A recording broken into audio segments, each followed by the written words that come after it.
कहानी की शुरुआत होती है और हम डीडेक नाम के एक बच्चे को देखते हैं जो एक मैकेनिक के साथ अभी गाड़ी ठीक कर रहा है। तभी यहाँ का रेडियो बजने लगता है। रेडियो पर खबर आ रही होती है कि धीरे धीरे टेम्परेचर बढ़ते जा रहा है, पूरी दुनिया में इमरजेंसी आ चुकी है। तभी यहाँ का मैकेनिक आकर के रेडियो को बंद कर देता है और कहता है कि ये सब कुछ बकवास है। अगर इतना सब कुछ होने वाला है मतलब यहाँ पर एलियंस आने वाले हैं। तभी हम एल्बा नाम की एक लड़की को देखते हैं जो ट्रेवल करके जा रही है अपने पिता से मिलने के लिए, जिसका नाम है दारा। जैसे ही वो अपने पिता के लोकेशन पर पहुंचती है वो अपना फोन निकाल करके सारी चीजों को रिकॉर्ड करने लगती है। उसके पिता अभी एक गुफा के अंदर रह रहे हैं। जब वो गुफा के अंदर दाखिल होती है तब वो देखती है कि यहाँ का मौसम बहुत ही ठंडा है। तभी उसके सामने उसके पिता आते हैं। एल्बा पूछने लगती है कि यहाँ पर क्या हो रहा है। वो बताता है कि बहुत ही बड़ा डिजास्टर आने वाला है। धीरे धीरे करके यहाँ का तापमान बदलते जा रहा है, यानी कि यहाँ की प्रकृति हमसे कुछ कहना चाहती है। हम कुछ बहुत गलत कर रहे हैं, इसलिए अब प्रकृति हमारे साथ गलत करेगी। एल्बा फोन को बाहर निकालती है और कहती है कि और आप क्या कहना चाहेंगे। तो वो सारी चीजें बताने लगता है कि अब तक उसने क्या रिसर्च किया है।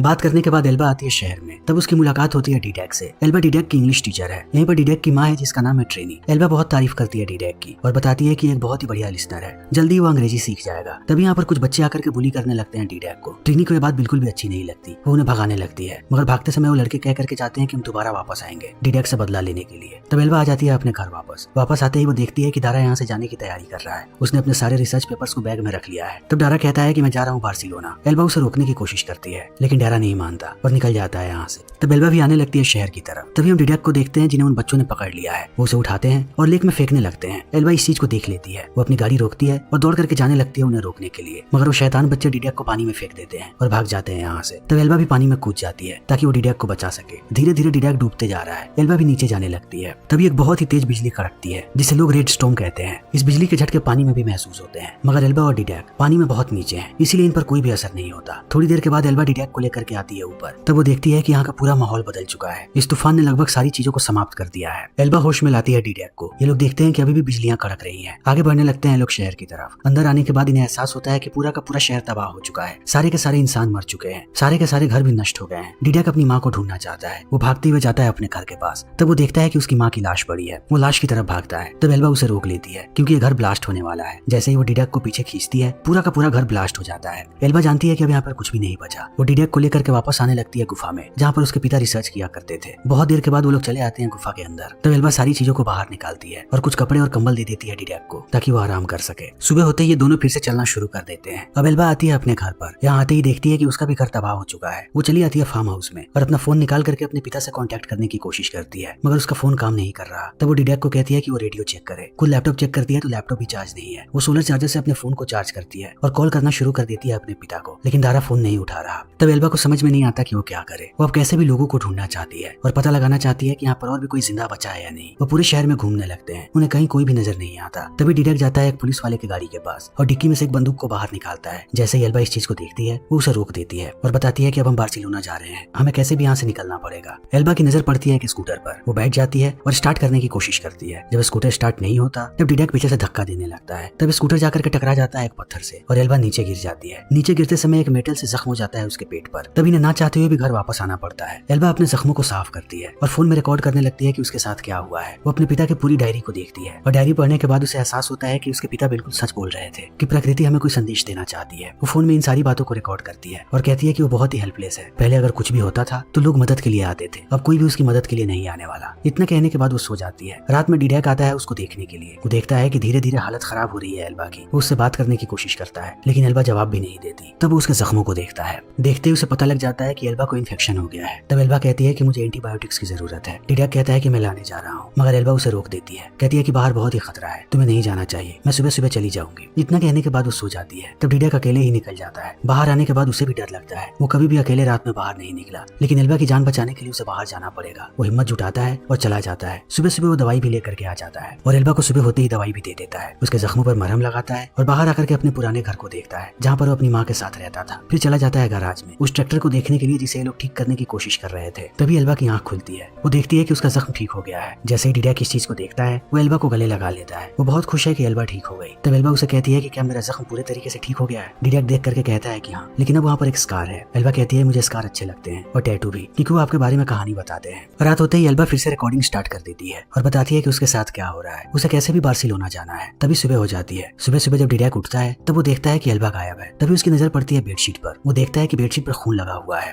वो डर जाता है। उसे लगता है कि एल्बा के साथ कुछ गलत हुआ है। वो साइकिल उठा करके चारों तरफ ढूंढने लगता है एल्बा को। तब थोड़ी देर के बाद उसे एल्बा नजर आ जाती है। वो उससे पूछता है कि क्या तुम ठीक हो। तब एल्बा कहती है कि हाँ, मुझे क्या हुआ। तभी उसकी नजर पड़ती है एल्बा के थाइस पर। वो देखता है कि वहाँ पर भी खून लगा हुआ है। वो समझ नहीं पाता, कहता है कि तुम ठीक नहीं हो, तुम्हारे पैरों पर खून लगा हुआ है। एल्बा कहती है क्योंकि मेरे पीरियड चल रहे हैं। डिडेक को यह बात समझ में नहीं आती कि पीरियड्स क्या होता है। तब एल्बा उसे पूरी बात बताती है। तब डिडेक कहता है कि इसका मतलब तुम बच्चे पैदा करने के लिए तैयार हो। एल्बा कहती है कि हाँ। तब डिडेक कहता है कि क्या तुम्हें बच्चे चाहिए। तब एल्बा बात घुमा देती है और पानी से मजाक करने लगती है डिडेक से। तब डिडेक उसके छाती को छूने की कोशिश करता है, लेकिन एल्बा उसे रोक करके कहती है कि ऐसा नहीं करना चाहिए। ये लोग वापस चले आते हैं। समय ऐसे ही बीतने लगता है। कुछ दिनों के बाद हम डिडेक को देखते हैं जिसके हाथ में बंदूक है। वो बंदूक चलाने की प्रैक्टिस कर रहा है। जैसे ही एल्बा इन आवाजों को सुनती है वो भागते हुए आती है उसके पास और कहती है कि तुम्हें ये बंदूक कहाँ मिला। डिडेक कहता है पुलिस वालों की कार में। वो कहती है कि इसे ले आकर के वापस रख दो। डिडेक कहता है कि नहीं, मुझे प्रैक्टिस करनी पड़ेगी क्योंकि अब मैं घर का मर्द हूँ, मुझे तुम्हारी सुरक्षा करनी है। एल्बा कहती है कि ये सब कुछ बकवास है, तुम्हें बंदूकों की जरूरत नहीं है। मगर डिडेक नहीं मानता। वो चला जाता है अपने हाथ में बंदूक लेकर के। देखते ही देखते 3 महीने का वक्त बीत जाता है। एल्बा अब समझ चुकी है कि उसकी मदद के लिए कोई नहीं आने वाला। इन दोनों को अपनी देखभाल खुद ही करनी पड़ेगी। वो अपने पिता के सर्वाइवल गाइड को पढ़ती है, कैसे पौधे उगाते हैं और कैसे बाकी चीजों को संभालते हैं। यहाँ पर सबकी जानकारी है। ये लोग अब आराम से यहाँ पर रह रहे हैं। एल्बा सारी चीजों को अपने फोन में रिकॉर्ड करती है जो भी उसके साथ होता है। समय ऐसे ही बीतने लगता है। देखते ही देखते कई सालों का वक्त बीत जाता है। हम डिडेक्ट को देखते हैं जो अब जवान हो चुका है और वो भी बहुत अट्रैक्टिव। जब भी एल्बा उसे देखती है उसे आकर्षण महसूस होता है, लेकिन वो इस फीलिंग को डिनाई करती है। वो कभी अपने मन में नहीं आने देती कि वो आकर्षित हो रही है डिडेक के प्रति। डिडेक भी एल्बा से आकर्षित होता है, लेकिन उसे इसका मतलब ही पता नहीं है। एक दिन एल्बा नीचे होती है और डिडेक छत पर होता है। वो अपने दूरबीन से अगल बगल में देख रहा होता है। तभी एल्बा कपड़े बदलने लगती है और डिडेक इस चीज को देख लेता है। एल्बा का शरीर उसे बहुत ही ज्यादा आकर्षित करता है, लेकिन डिडेक को समझ में नहीं आता कि आखिर ये चीज क्या है और उसे क्या करना चाहिए। अब ये दोनों एक दूसरे को ही देखते रहते हैं। एल्बा जब भी कुछ करती है वो मदद मांगती है डिडेक से। जब ये दोनों एक दूसरे को छूते हैं तब डिडेक को बहुत सारी चीजें महसूस होती हैं, लेकिन वो इसका मतलब नहीं जानता। एक दिन जब ये दोनों एक पास होते हैं तभी डिडेक किस कर लेता है एल्बा को और यहाँ से भाग जाता है। एल्बा मुस्कुराती है। रात होते होते यहाँ पर बहुत ही तेज तूफान चला आता है। इनका पूरा गार्डन बर्बाद हो चुका है। एल्बा बाहर गार्डन को ठीक करने आती है, तब उसके पीछे पीछे डिडेक भी आता है। थोड़ी देर के बाद इन्हें महसूस होता है कि इनका पूरा का पूरा गार्डन तबाह हो चुका है। एल्बा कहती है कि हम सुबह होते होते यहाँ से निकल जाएंगे बार्सिलोना के लिए। सुबह होने के बाद वो फोन में सारी बातें रिकॉर्ड करती है। तभी डिडेक यहाँ पर ट्रैक्टर को लेकर के आ जाता है जिसे अब उसने ठीक कर दिया है। एल्बा इस चीज को देख करके बहुत खुश होती है और डिडेक को गले से लगा लेती है। ये दोनों ट्रैक्टर में बैठते हैं और निकल पड़ते हैं बार्सिलोना के लिए। कुछ दिन ट्रैवल करने के बाद ये लोग बार्सिलोना पहुंच जाते हैं। यहाँ आते ही डिडेक जोर जोर से हॉर्न बजाने लगता है और एल्बा बार बार अपने पिता को कॉल करती है कि वो कहीं भी हो तो इनकी आवाज सुन ले,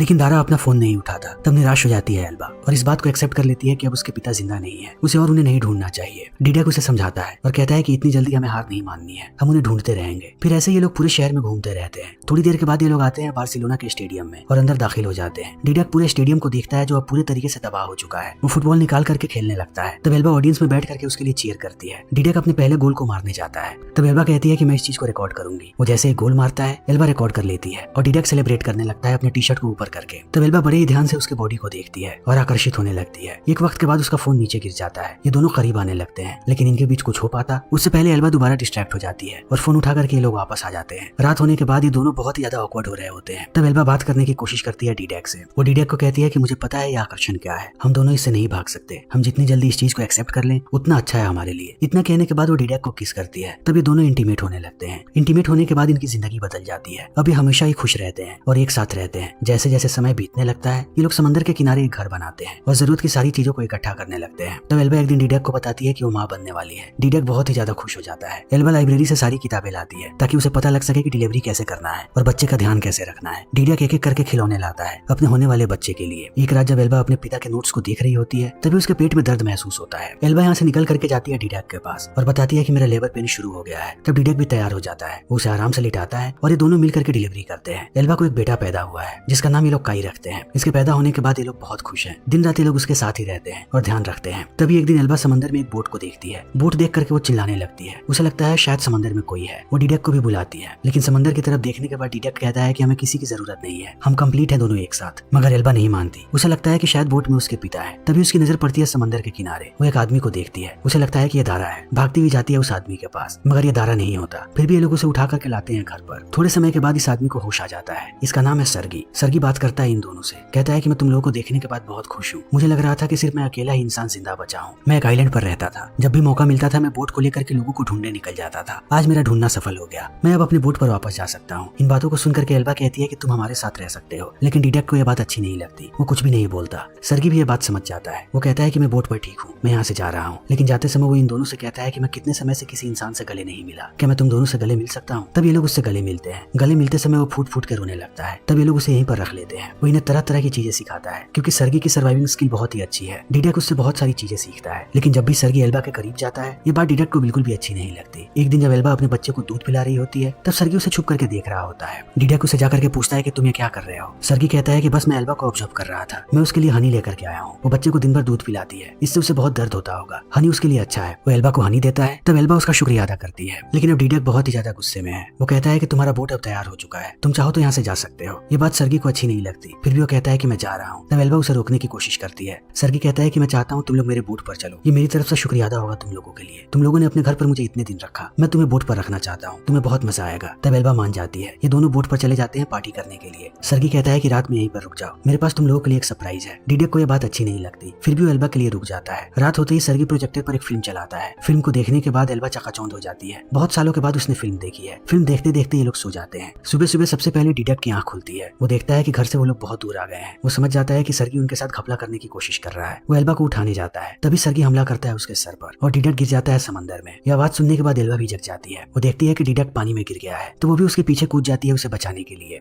थोड़ी देर के बाद वो उसे पानी से ऊपर लेकर के आती है। तब देखती है कि सर्गी यहाँ से जा चुका है काई को लेकर के। ये दोनों घर वापस चले आते हैं, लेकिन अब बहुत ही ज्यादा गुस्से में है। इन लोगों ने अपने बच्चे को खो दिया। इन्हें ये बात भी पता नहीं कि सर्गी उनके बच्चे को लेकर के कहाँ गया होगा। अब ये लोग पता लगाना शुरू कर देते हैं कि आखिर सर्गी कौन से आइलैंड पर रहता है और डिडेक बोट को ठीक करता है। इनके पास एक बोट पड़ी हुई थी। तभी एल्बा को याद आता है कि आदमी अपने साथ शहद लेकर के आया था। ये लोग ऐसे आइलैंड के बारे में पता लगाने की कोशिश करने लगते हैं जहाँ पर ज्यादा शहद होती है। ये सारी बोटेनिकल बुक्स को पढ़ने लगते हैं। फाइनली इन्हें पता लग जाता है आइलैंड के बारे में। तब अपने बच्चे को वापस लाने के लिए ये लोग निकल जाते हैं। बहुत दिन के बाद ये लोग पहुंचते हैं आइलैंड पर। डिडेक अपने साथ एक बंदूक लेकर के आया है। आइलैंड में दाखिल होते ही इन्हें काई के रोने की आवाज सुनाई पड़ती है। तब ये दोनों दौड़ने लगते हैं। नजदीक आकर के ये दोनों रुक जाते हैं और देखने लगते हैं कि इनका बच्चा कहाँ पर होगा। तभी इनकी नजर पड़ती है सर्गी पर। एल्बा बहुत ही ज्यादा गुस्से में है। वो डिडेक को कहती है कि इसे मार दो। डिडेक कहता है कि मुझे लगता है ये आदमी अकेला नहीं है यहाँ पर, अगर हमने इसे मारा तो खतरा बढ़ जाएगा, पहले हमें सारी चीजें देखनी चाहिए। वो लोग देखते हैं कि सर्गी जा रहा है अपने फार्म की तरफ। डिडेक कहता है कि मैं सर्गी के पीछे जाता हूँ। वो एल्बा को भेज देता है काई के पास। एल्बा पहुंचती है जैसे ही काई के पास, वो देखती है कि उसे पिंजरे में बंद करके रखा गया है। वो पिंजरे को तोड़ने की कोशिश करती है, लेकिन तोड़ नहीं पाती। वो अगल बगल में चाबी ढूंढने लगती है। दूसरी तरफ डिडेक ऐसे ही खड़ा है। तब उसके पास एल्बा आती है और कहती है कि हमारे बच्चे को उसने पिंजरे में बंद करके रखा है। डिडेक कहता है कि ये बंदूक लेकर के तुम यहीं पर खड़ी रहो और ध्यान रखो सर्गी का। मैं जाता हूँ काई के पास उसे बाहर निकालने के लिए। वो वापस चला आता है। बहुत देर तक यहीं पर खड़ी रहती है एल्बा, लेकिन जब उसे काई के रोने की आवाज सुनाई पड़ती है तब वो वापस मुड़ जाती है। इसी समय सर्गी उसे पकड़ लेता है। तब यहाँ पर डिडेक आता है। वो देखता है कि सर्गी ने बंदूक तान करके रखा है एल्बा पर। सर्गी जैसा कहता है अब एल्बा वैसे ही करता है। सर्गी इन दोनों को बांध देता है। वो डिडेक को कहता है कि मैं तुम दोनों के साथ अच्छे से रहना चाहता था, लेकिन तुमने कुछ ऐसा कहा कि मेरा दिमाग खराब हो गया। एल्बा कहती है कि अगर तुम मेरे बच्चे को मेरे हवाले कर दो तब हम लोग एक साथ रह सकते हैं। सर्गी रुक जाता है और वो आजाद कर देता है एल्बा को, लेकर के जाता है नीचे। वो एल्बा को कहता है कि तुम्हें बार बार बच्चे को रुलाना पड़ेगा जब भी मैं कहूँ। जब वो रोता है तो मुझे बहुत अच्छा लगता है, ऐसा लगता है कि मैं कोई मधुर संगीत सुन रहा हूँ। इतना कहते ही वो चाबी दे देता है एल्बा को। तब वो काई को दूध पिलाने लगती है। सर्गी घूर करके देखता है एल्बा को। ये बात एल्बा को बिल्कुल भी अच्छी नहीं लगती। तब सर्गी चला आता है ऊपर। तभी एल्बा काई को लेकर के भागने लगती है। सर्गी इस चीज को देख लेता है, मगर वो एल्बा के पीछे नहीं भागता। वो टॉर्चर करना शुरू कर देता है डिडेक को। तब एल्बा रुक जाती है। दूसरी तरफ डिडेक बेहोश हो जाता है। तब सर्गी आता है एल्बा के पीछे। उसे जल्दी ही बच्चे की रोने की आवाज सुनाई पड़ती है। वो आवाज की तरफ भागता है। जब वो आवाज के पास पहुंचता है तब देखता है कि एल्बा ने उसे चकमा दिया है। उसने मोबाइल में रिकॉर्डिंग बजा करके रखी थी। सर्गी भाग करके वापस आने लगता है। तभी हम एल्बा को देखते हैं जो डिडेक के पास वापस आ चुकी है और उसे छुड़ा रही है। तब डिडेक कहता है कि वो चाकू मुझे दो। तभी यहाँ पर सर्गी आ जाता है। एल्बा उसे कहती है कि मैं तुमसे माफी मांगती हूँ, तुम जैसा चाहोगे मैं वैसा ही करूंगी। लेकिन अब सर्गी बहुत ही ज्यादा गुस्से में है। वो एल्बा को कहता है कि तुमने मुझे धोखा दिया है। इतना कहते ही वो उसके पैर में गोली मार देता है। तब तक डिडेक ने अपने आप को आजाद कर लिया होता है। वो पीछे से आकर के स्टैब कर देता है सर्गी को। तब सर्गी उससे लड़ने लगता है। एल्बा बंदूक उठा करके धमकी देती है सर्गी को, मगर सर्गी उसे धक्का देकर के नीचे गिरा देता है। ये दोनों ऐसे ही लड़ते रहते हैं। थोड़ी देर के बाद डिडेक एक औजार से हमला करता है सर्गी पर। तब सर्गी उसे गोली मार देता है, लेकिन सर्गी भी घायल हो गया है। डिडेक ने उसे इतनी जोर से मारा है कि सर्गी की मौत हो जाती है, मगर डिडेक को भी गोली लगी है। वो घायल हालत में जाता है काई के पास और उसे आखिरी बार गले से लगाता है। तभी यहाँ पर एल्बा आ जाती है और डिडेक गिर जाता है नीचे। एल्बा उसे संभालने की कोशिश करती है, लेकिन डिडेक अपना दम तोड़ देता है। तब एल्बा फूट फूट के रोती है। जैसे ही रात होता है एल्बा डिडेक के लाश को बहा देती है समंदर में और अपने बच्चे को लेकर के आ जाती है वापस। समय ऐसे ही बीतने लगता है। फिर हमारे सामने कई साल बाद का दृश्य आता है। हम काई को देखते हैं जो बड़ा हो गया है। वो अपने पूरे घर में फुटबॉल खेलते रहता है। तब एल्बा उसके पास आती है और फोन में उसके पिता की वीडियो दिखाती है। अपने पिता को देखने के बाद काई बहुत खुश है। फिर इसी के साथ फिल्म यहीं पर खत्म हो जाती है। तो दोस्तों हमारी आज की ये वीडियो यहीं पर खत्म होती है। अगर आपको हमारी ये वीडियो पसंद आई हो तो इसे लाइक करें, शेयर करें और चैनल को सब्सक्राइब करें।